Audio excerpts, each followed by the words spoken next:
point out that we have a sign language interpreter, and if you could please include him in your frames for ADA purposes, so those that need to obtain their news in that fashion have the ability to do so. We want to recognize our city commissioners that are here today: Commissioner Jim Gray, Commissioner Tony Ortiz, Commissioner Robert Stewart, Commissioner Patty Sheehan, Commissioner Regina Hill, and Commissioner Samuel Ings. So this morning, I'm going to give a brief update. That'll be followed by an update from the Orlando Fire Chief, Rich Wales, the Orlando Police Department Chief, Orlando Roland. We'll then hear from Janice Osani from OUC, from Tiffany Homer from Lynx, and then Manny will come back and give an overview in Spanish for our Spanish speaking. Then we'll be available for Q&A as a group, and then one-offs after that.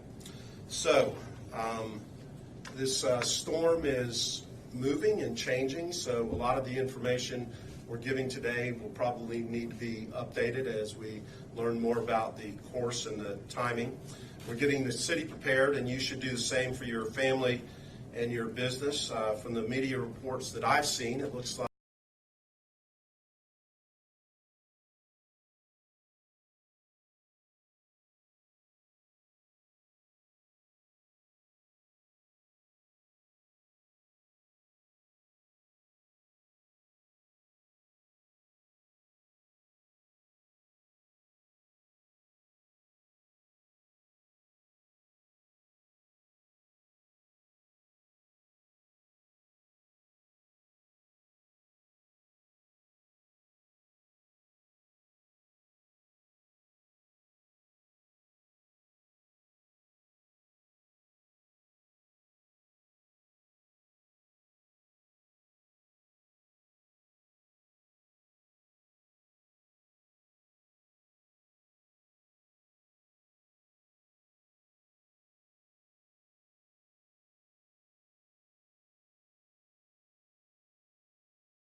based on what Orange County Public Schools says in their determination regarding school closures. All right, one of the important ones, the solid waste update. At this time, residential and commercial trash, yard waste, and recycle pickup is operating as normal, but the city will suspend normal residential garbage recycling and yard waste pickup on Monday, September 2nd. If your pickup is normally on Monday, don't put anything out, no residential waste or recycling. It will not be picked up. Following the hurricane, once the weather and road conditions allow, we'll begin to pick up the mist collections and begin the cleanup process and resume normal garbage collection. We're also asking that to help prevent flooding, don't place any tree limbs or anything that could clog the stormwater drains. Don't have anything out that could become something that could get caught up in the wind and be a projectile. But most importantly, the main way that we would get localized flooding would be if the stormwater drains are clogged with loose debris. We will be announcing in the future what city garages will be open. The city's going to waive parking fees for a period of time based on when the storm gets here. So if you are somewhere where you would like to house your car in an enclosure that is covered, we will make that free and available, and there will be more information on that. People that are experiencing homelessness in Central Florida are certainly our most vulnerable. So the Homeless Services Network has informed us that the Coalition for the Homeless, the Salvation Army, the Union Rescue Mission will all be adding capacity to serve homeless individuals who are seeking refuge. Other shelter information will come through Orange County government. After Hurricane Dorian passes, we'll provide updates on city services, including trash pickup and the opening of City Hall. You can stay informed through the use of our social media on our Facebook page, which is facebook.com/City of Orlando, or in Spanish also. And then our Twitter account is @CityBeautiful. Additional updates on emergency management will be at Orlando and if you want to phone in, 407-246-HELP, 407-246-HELP once we've activated to level 1.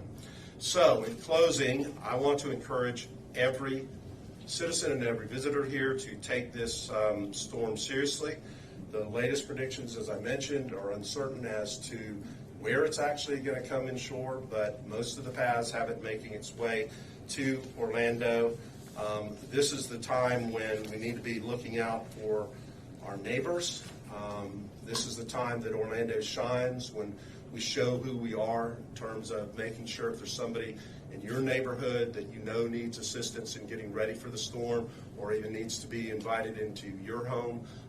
Let's use that Orlando spirit and make sure that everybody is safe during the face of this storm. So with that, I'd like to call on our Fire Chief, Rich Wales. Good morning. I'd like to echo the mayor's sentiment that we appreciate the media being here today, sending this message out to our folks. As the Orlando Fire Department Chief, I want to say thank you for listening to our city's message and adhering to the safety information they've all shared and will continue to share throughout the storm. Hurricane Dorian is a very dangerous storm with the potential to cause a lot of damage to our community.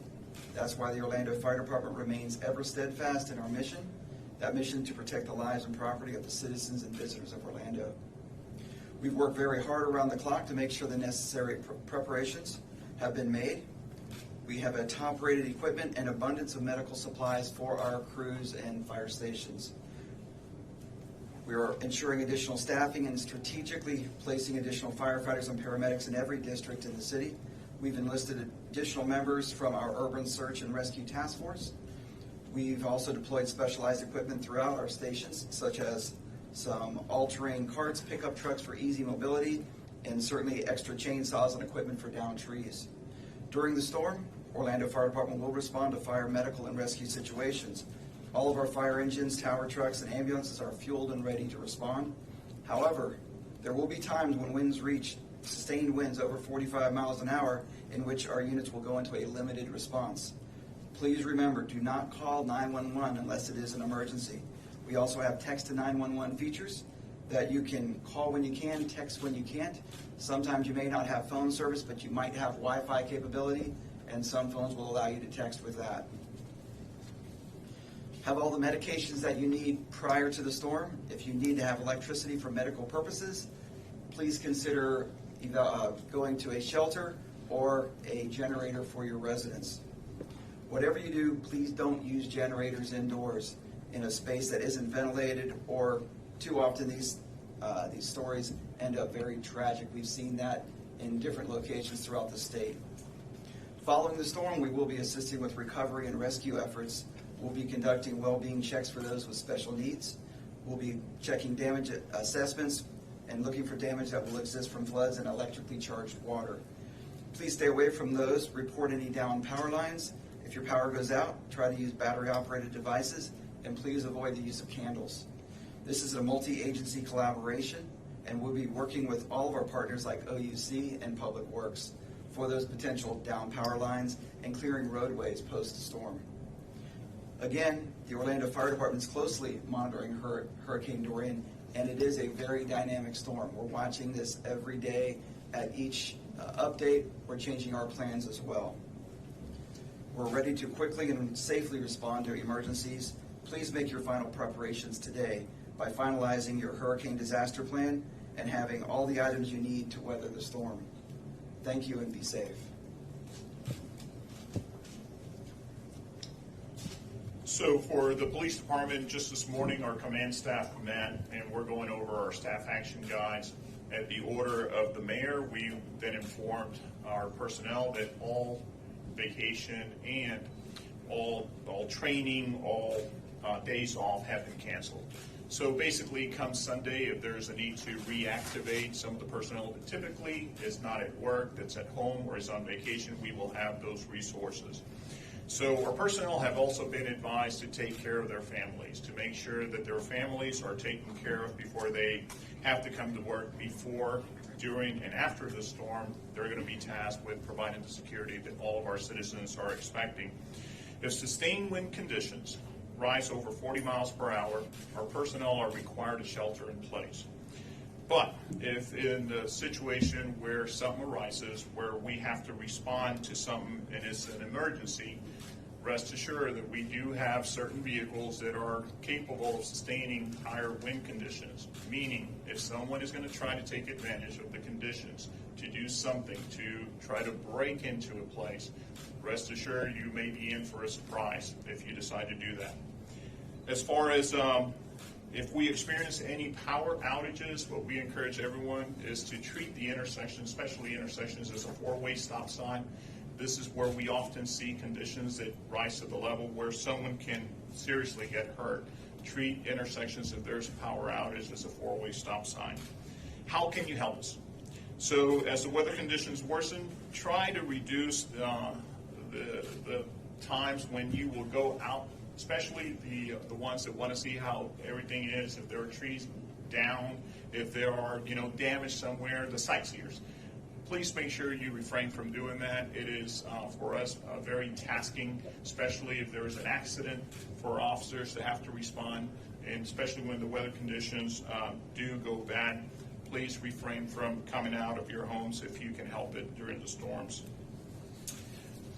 Although we always encourage everyone to utilize our 911 system every time they see something suspicious, this is the one time that we will ask you if there is a 211 service, if there is a phone number where you can get information about what's going on, if there's a website that you can visit, utilize that. Although we will be fully staffed when it comes to our 911 center, the more we can reduce the number of calls that are coming through so that we can focus on true emergencies, it will help our personnel tremendously. If the county decides to put a curfew in place, we need everyone to make sure that they adhere to the restrictions. The only people who should be out there are the ones that are providing some services, our emergency workers, so please keep that in mind. To our visitors in our area, you will be in good hands. So we do have the theme parks, our hotels, our retail establishments that have security-minded personnel who are very focused in making sure that your security needs are met, and most of them have a lot of experience in dealing with these situations, so we're very blessed to have that. Y para nuestra comunidad latina, después de la rueda de prensa, voy a estar disponible para contestarle alguna pregunta que tengan. ¿Ok? Gracias. Good morning, my name is Janice Osani with OUC. OUC is hard at work preparing for the potential impacts of Hurricane Dorian in our service territory. We've already almost tripled our resources, securing crews, line techs, tree trimmers, and other resources from states as far away as Massachusetts, Michigan, Nebraska, and Missouri. They will begin arriving over the next few days. We also ask that our customers get prepared. The best way to do that is to ensure that OUC has your phone number on file and that you've jotted down your account number so that you have it handy. Should you have an electric or water issue, there are several ways that you can report it to us. You can call 407-423-9018, or you can log on to your My OUC profile at ouc.com. And we now have the feature where you can text your outage. Just text REG to 69682. That's REG to My OUC, and follow the prompts to be registered, or you can simply text out to us. Our crews will work until the conditions become deteriorated to the point that the winds are at 35 miles per hour or higher, and then they will come in. They will not return until the field until it is safe, and at that time our assessors will go out and the crews will begin restoration. We'll focus on our infrastructure, such as the power plant, transmission lines, and substations, as well as critical facilities like hospitals, police, fire, and wastewater. We'll then make repairs to our main distribution lines that go down into neighborhoods. We'll focus on areas where we can restore the most people in the fastest amount of time. After that, we'll focus on areas where customers may have only had a few outages. Again, we ask for your patience and understanding. Some of these crews will be working up to 16-hour days in the heat. As I mentioned, they've traveled hundreds of miles away from their families to help us in time of need. And at OUC, we truly appreciate their effort. Our website, ouc.com/stormcenter, will continually be updated. You can also see the outage map there, as well as ways that you can prepare to be safe should you have an outage or a water issue. We expect to provide a system-wide restoration sometime between 24 to 48 hours. Individual restoration times will follow. We'll continue to provide updates as the storm approaches. For now, thank you and be safe.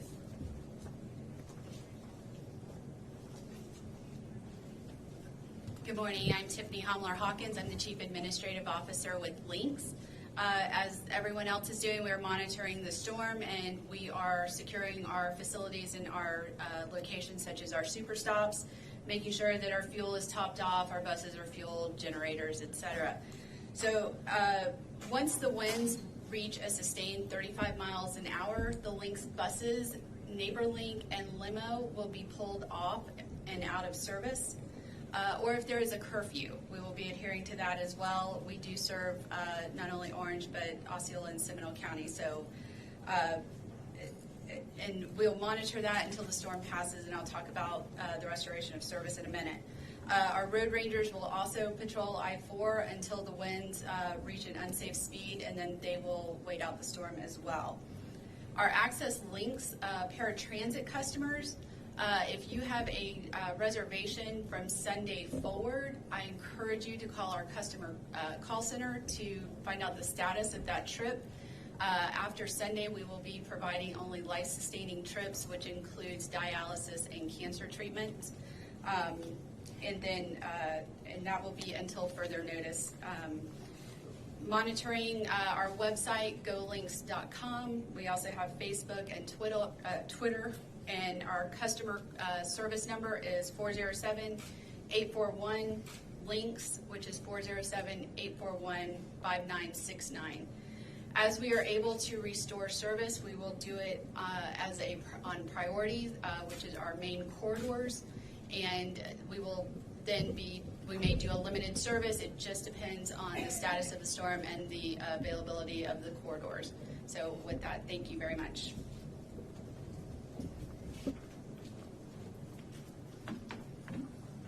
Queremos recalcarle la importancia a la comunidad hispana, especialmente a los ciudadanos de la ciudad de Orlando, que estén listos de esta tormenta sumamente peligrosa.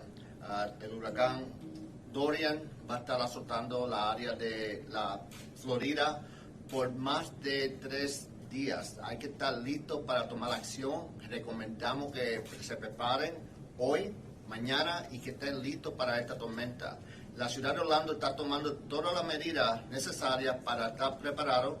La policía, los bomberos, general, los departamentos de la ciudad de Orlando está tomando acción proactiva para poder responder de inmediato después que la tormenta pase. Hay que recalcar que tenga su plan de comunicación, que tenga su suministro y que se mantenga informado utilizando la página cibernética de Orlando, que es orlando.gov. Thank you, Manny, and we'll be glad to take questions, or we can take some individually. Anybody have any group questions? Mayor, what is the right now the situation with the cranes in downtown? How are you preparing the city for it? So they go free swinging in the wind. So I can tell you, as in terms of DOT, they have stopped construction on I-4 as of, well, in about an hour and a half, and they will be in hurricane preparation mode from now till the hurricane is over, and all the other construction sites, our inspectors are out making sure that the cranes are going into that mode where they can spin in the wind. Mayor, down here. Are there any particular areas of the city concerned about flooding, and has the city taken any steps to deal with that or prepare for that? So not any specific area. We have lowered the lake levels to ensure that we can accommodate whatever the overall stormwater is. But as I mentioned before, where we're going to end up with localized flooding in intersections is if we have debris that clogs storm drains. So again, I encourage people not to put out any type of clippings or any type of yard waste that might clog the storm drains. But we will also be monitoring that. And we've checked all of our lift stations for wastewater, and we're making sure that we have generators available if the power is out on any of the lift stations. Mayor, is the city doing anything in regards to tree trimming, or what you see ahead of the storm? Both the city and OUC have, well, we do that all year round, but in the last couple of weeks, we've been out doing additional tree trimming, and we'll do so as the storm approaches. Over here in the corner, do you have any advice or updates for people who live in high-rises downtown? I know with Irma there was some concern because some windows kind of blasted out of high-rises buildings, even though they were ready for Category 3. Well, I would do whatever from the inside you can to secure your windows on the outside. The nice thing about the downtown is that all of the power is underground, so it's the least likely place to lose power, although I think we did lose power downtown for a little while after Irma. But for the most part, the downtown high-rises are one of the safer places to be. Mayor, maybe a question for the chiefs or for yourself. This storm has the potential for sustained high winds for a very long period of time, perhaps for a day or more. Does that require some unique things being done for this storm as opposed to what we've gone through for Irma and some of the other storms? Well, I liken it probably closer to Charlie than anything. Charlie came through very quickly, but we had 10,000 trees that came down during the course of Charlie. Irma cleaned out some of the trees that would have been likely to come down a couple of years ago, but we do anticipate that if it comes as predicted and it's a level 1 hurricane when it comes directly through the city of Orlando, that we're going to have thousands of trees down. So that's going to take down power lines, so the power is going to be out. It's going to take a lot of time to remove the trees and the debris, but we will do what we always do, which is clear the roads first and foremost, and then move to the other places. But the city and the power companies that are here helping OUC will work together. And with all the trees that are going to be down, we encourage people after the storm event not to get near any down power lines or get in water that is around down power lines. Either the chiefs have anything you want to add to that? Or OUC, you have any? Where'd you guys go? I'm over here. Mayor, one last Go question. ahead. No, that's good. And there's tips on our website. Okay, tips at OUC about that. One last question. Yeah, basically, what's your advice for those newcomers that every week come into Central Florida that this is their first time going through something like this? Listen and learn. Adhere to the advice that we've given, that Orange County has given, that the state has given. Take this extremely seriously. Stay in place. Don't go out if you don't have to. Don't, as the chief said, don't go out and sightsee during the course of the event. Once the event is over, don't feel compelled to need to drive around and survey everything. We'll do that for you. And then most importantly, listen to you guys. You're giving great information out to anybody that hasn't experienced the storm. So listen to the advice and heed the advice. So thank you so much for being here today.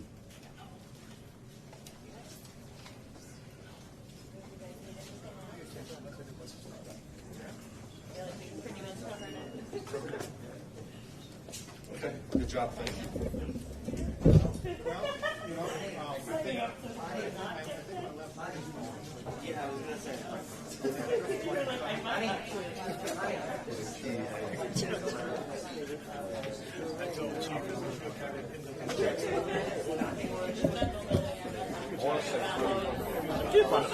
¿Quieren hacer la Manny primero? ¿Quieren hablar con Manny primero? Ok, cuando termine con la con, entonces yo hablo con ustedes.